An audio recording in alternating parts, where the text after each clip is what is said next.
When Jethro, the priest of Midian, Moses' father-in-law, heard of all that God had done for Moses and for Israel his people, and that the Lord had brought Israel out of Egypt, then Jethro, Moses' father-in-law, took Zipporah, Moses' wife, after he had sent her back, and her 2 sons, of which the name of the one was Gershom, for he said, I have been an alien in a strange land, and the name of the other was Eliezer, for the God of my father said he was mine help, and delivered me from the sword of Pharaoh.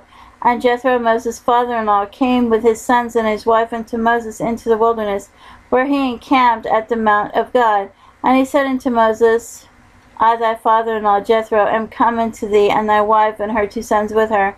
And Moses went out to meet his father-in-law, and did obeisance, and kissed him, and they asked each other of their welfare, and they came into the tent. And Moses told his father-in-law all that the Lord had done unto Pharaoh and to the Egyptians for Israel's sake, and all the travail that had come upon them by the way, and how the Lord delivered them. And Jethro rejoiced for all the goodness which the Lord had done to Israel, whom he had delivered out of the hand of the Egyptians. And Jethro said, Blessed be the Lord, who hath delivered you out of the hand of the Egyptians, and out of the hand of Pharaoh, who hath delivered the people from under the hand of the Egyptians.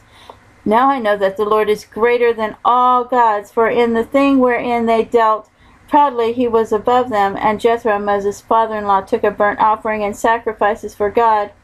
And Aaron came, and all the elders of Israel, to eat bread with Moses' father-in-law before God. And it came to pass on the morrow that Moses sat to judge the people, and the people stood by Moses from the morning unto the evening. And when Moses' father-in-law saw all that he did to the people, he said, What is this thing that thou doest to the people? Why sittest thou thyself alone, and all the people stand by thee from morning until evening? And Moses said unto his father-in-law, Because the people come unto me to inquire of God. When they have a matter, they come unto me, and I judge between one and another, and I do make them know the statutes of God and his laws. And Moses' father-in-law said unto him, The thing that thou doest is not good. Thou wilt surely wear away both thou and this people that is with thee. For this thing is too heavy for thee. Thou art not able to perform it thyself alone. Hearken now unto my voice. I will give thee counsel, and God shall be with thee. Be thou for the people to God ward, that thou mayest bring the causes unto God, that thou shalt teach them ordinances and laws, and shalt show them the way wherein they must walk, and the work that they must do. Moreover, thou shalt provide out of all the people able men, such as fear God, men of truth, hating covetousness, and place such over them to be rulers of thousands, and rulers of hundreds, rulers of 50s, and rulers of 10s. And let them judge the people at all seasons.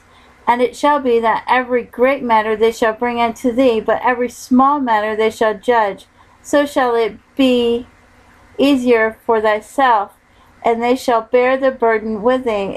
If thou shalt do this thing, and God command thee so, then thou shalt be able to endure, and all this people shall also go to their place in peace.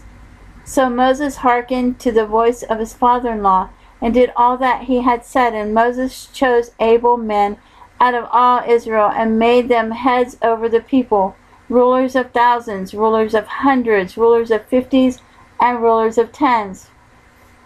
And they judged the people that at all seasons the hard causes they brought unto Moses, but every small matter they judged themselves. And Moses let his father-in-law depart, and he went his way into his own land.